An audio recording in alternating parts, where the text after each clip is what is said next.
So, kamusta mga kuys? So, review natin to after a year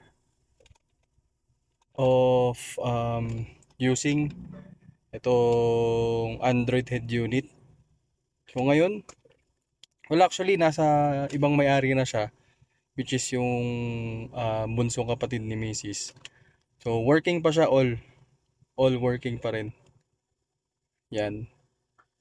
So, nagagamit lang to for phone connection. Like, may tatawag, ganyan. Bihira sa music eh. Ah... Ewan ko, basta yun, phone connection lang sa mga calls, ganyan. Pero all goods pa rin.